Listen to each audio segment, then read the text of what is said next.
Number 5, on public readings of Russian poets, a letter to L. L is probably V. Leshkov, who was professor of law at Moscow University and censor for the journal Moscovite. I am glad that we have finally begun to have public readings of our writers' works.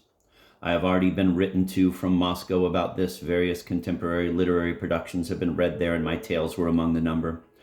I have always thought that public reading is indispensable to us. Somehow we are rather made to act in common, even if only in reading. Individually, we are all slothful, so that if we do not see others move, we do not move ourselves. We must create artist readers. We have few orators to cut a figure in Palace of Parliament, but there are many people capable of empathizing with one. To communicate, to share an impression with others has turned into a passion that becomes stronger and stronger as one begins to realize more keenly that he does not know how to express himself orally, a mark of the aesthetic nature. The education of readers is assisted by our language, which is as though created for artistic readings, containing in itself as it does all the nuances of sound and the boldest transitions from the sublime to the simple in one and the same speech. I even think that in time, public readings will replace spectacles among us. But I do wish that our current readers would choose something really worthy of public reading and that the reader would take pains beforehand. There's nothing in our contemporary literature worthwhile. Indeed, there's no need to read the contemporary. But the public reads it nevertheless, thanks to its passion for novelties. All these new tales, among their number mine, are not sufficiently important for a public reading to be made of them. We must appeal to our poets, to those great compositions in verse which have been long considered and mentally cultivated, and on which the reader must also work a long time. Until now, our poets have been almost unknown to the public. They have been much spoken of in the journals. They have been discussed most verbosely, but the critics were talking more about themselves than about the poets under discussion. The reviews have succeeded only in bewildering and confusing the public's understanding of our poets, so that in its eyes the personality of each poet is now split in two, and no one can definitely know which of the two is real and which is his own creation.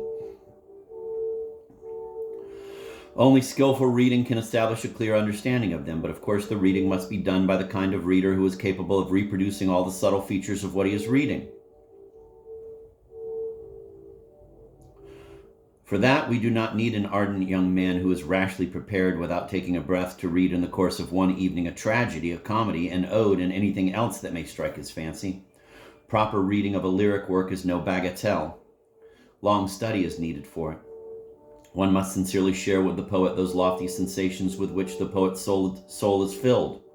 One must feel all his words in soul and heart, and only then bring the reading before the public. This reading will not be in the least flashy, feverish, or heated.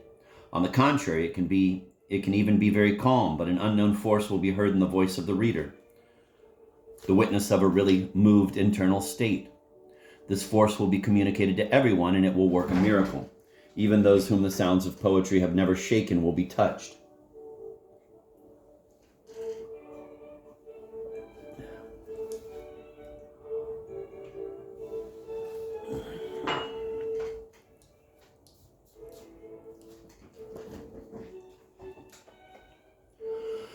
The reading of our poets can bring much public good. There is much beauty in them that has not only been entirely forgotten, but has even been defamed, slandered, presented to the public with some base meaning of which our noble-hearted poets did not dream.